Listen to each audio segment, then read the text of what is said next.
Yes, everybody, welcome back to Talking Wolves. We're back with a brand new video on the channel today. Hope you guys are keeping well and safe. Apologies, there was no videos over the weekend. As you can probably tell, slightly different location as I'm abroad at the moment. But obviously want to give you guys the updates with what's been going on. There's quite a bit of news, to be fair, over the last few days. As always, do let me know your thoughts on it in the comment section down below. The biggest piece of news that we've had over the weekend is that Max Kilman's move to West Ham United has been made official. Thought to be in the region of around £40 million. Obviously a massive move for Wolves, and also a big move for his former club Maidenhead as well, who are going to be receiving around 10% of that fee. So for £4 million to a non-league club, it's absolutely massive.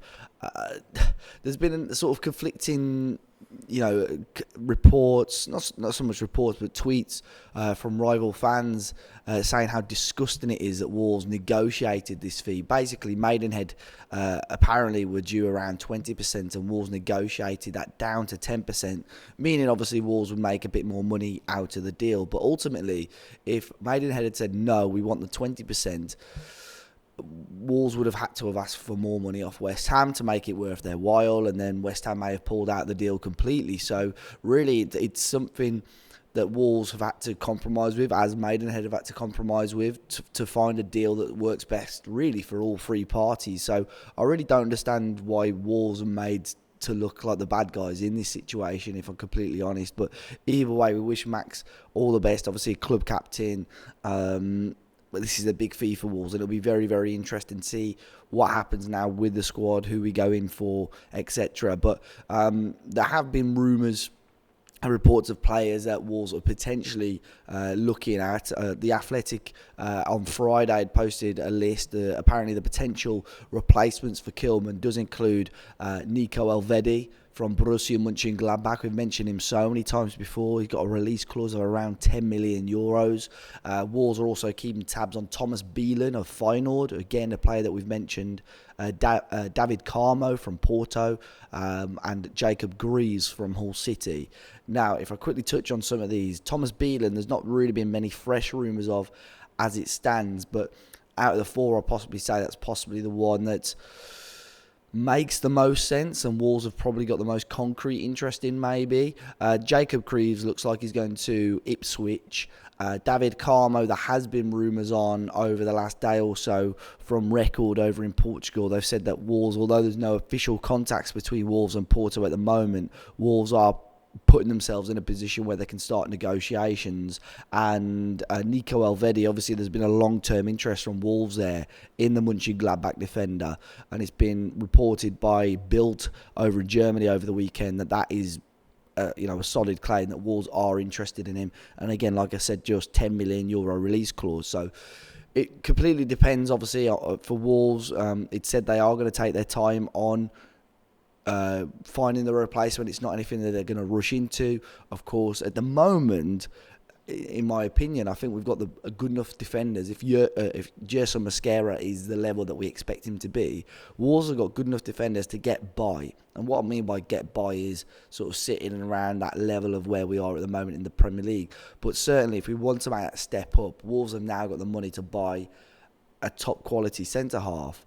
So I'd be very interested to see who they go in for. But I think ultimately Wolves need to look at Mosquera first, see if he's good enough, because if he's not, and his head starts to get turned by the likes of Villarreal again, Wolves are going to have to bear that in mind, because they're now going to have to go and sign two centre-backs.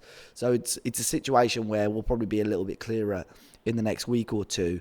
And we may well do some videos on some of these players as well, so you can learn a little bit more about the Wolves' potential options. But at the moment, David Carmo and Nico Elvedi seem to be the two that are pushed most.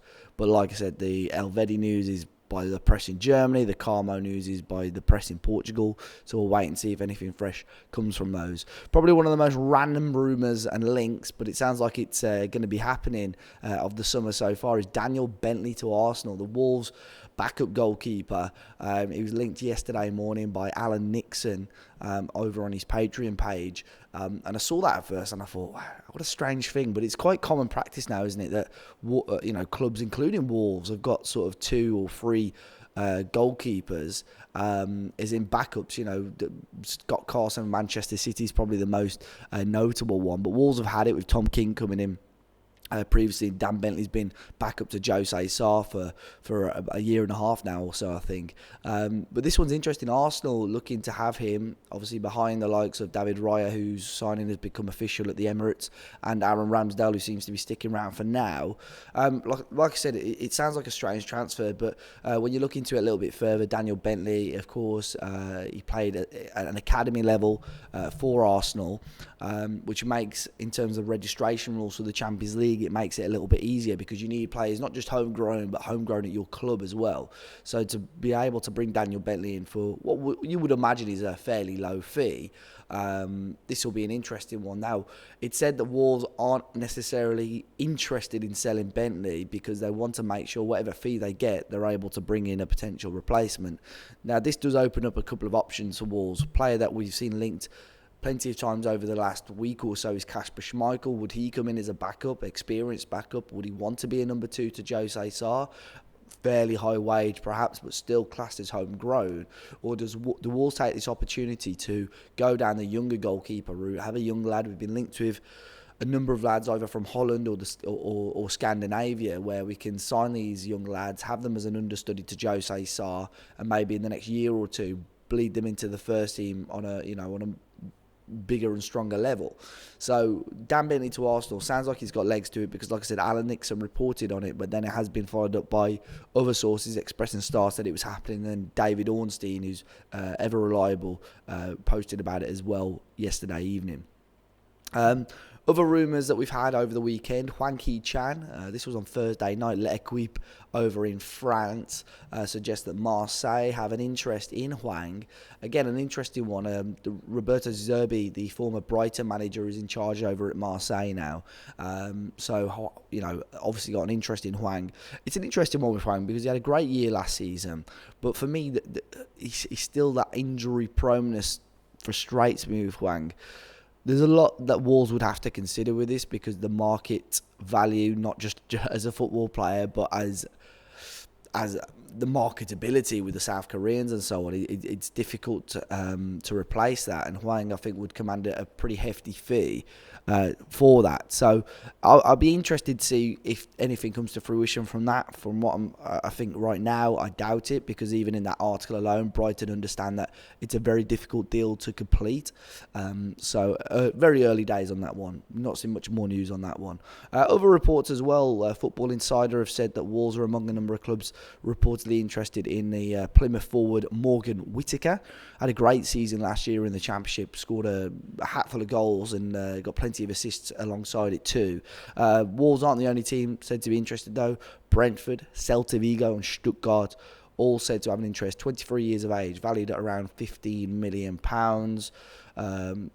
Again, maybe this would depend on what happens with other signings, but could play pretty much against the front, across the front line, I think, Morgan Whitaker. But this is potentially the market, in my opinion, that Wolves need to start looking at a little bit more, that Championship market. We've seen, I think, there's a stat, I'll see if I can find it whilst we speak, in the current England squad. I know that's not much to go by, but in the current England squad, 25 of the 33 out of the provisional squad had played in the EFL. 13 of them have played in the EFL in the last 3 to 4 years. So there is talent there, Maybe that's something that Wolves can go and look into long term, but obviously only if the deal is right. New deals as well. Gary O'Neill. It's been informal talks apparently between Wolves and Gary O'Neill once again about a potential new contract. We've seen plenty of rumours about that over the last few months or so. It's clear that Wolves want to give Gary a new deal, probably on better terms. They will be interested in him, no doubt, if Wolves start off the season very well again. Nothing agreed as of yet, but the sort of opinion is that it should be an easy deal to finalise. Gary O'Neill's happy at Wolves. Wolves are happy with Gary O'Neill right now, but the full focus for the club is on the transfer window. So this may not come to fruition until the season starts. So we'll have to wait and see with how Gary O'Neill starts a season, and hopefully it is a successful start to the campaign for Wolves as well. Hugo Bueno, I'm not too sure on this one as well. Hugo Bueno, it may be an interesting year for him. may well leave the club on loan this year. If not, Wolves would be open to selling him permanently, but it would cost around £20 million. So that came from Team Talk. I'm not too sure on that, to be honest. I think clubs in Spain have had an interest in Bueno on loan before. Celtic had a loan bid rejected, I think, in the last 2 transfer windows for Hugo Bueno. I think certainly needs game time, but also he's a nice option to have as a backup as well. So as long as you can keep him happy, I don't know, but he struggled a little bit with injuries, really struggled to get his rhythm and his groove back. Started off quite well under Lopetegui when he broke into the first team, but not so much in recent times, to be honest. And the final piece of news today is that Nathan Fraser has signed a brand new 4-year contract at Wolves, got the option of a further year as well. Matt Hobbs made it pretty clear in the statement as well that Fraser will be getting loaned out this summer. Obviously, Wolves were hoping to do that last year. Didn't quite come to fruition due to squad availability and so on. But good move for Nathan Fraser, and hopefully a loan move. I don't know about what sort of level. I think if you can get in top end of League One, get him plenty of chances, putting the ball in the back of it, and then review it maybe in January. I don't think there's any point in chucking him straight into the deep end, into the Championship, to be completely honest. I think he needs to get into men's football a little bit more. I think top end of the League One, see where he's at, and then we can go from there. But as always, guys, that's all for today's news. Lots to jump into. Hopefully you've enjoyed it. As always, let me know your thoughts in the comment section down below. Hit that like button. Subscribe to the channel if you're new. Hopefully, maybe on one of my next videos, I can do it in a slightly more picturesque place. I don't know if you'll be able to zoom in onto the background or if it'll focus on the background, though. There are blue skies and a beautiful sea background right behind me, but I'm not sure if the camera will focus on it before I leave. But no, it doesn't want to play today. As always, guys, hit that like button. Subscribe to the channel if you're new, and I'm sure I'll catch you all next time. Cheers, guys.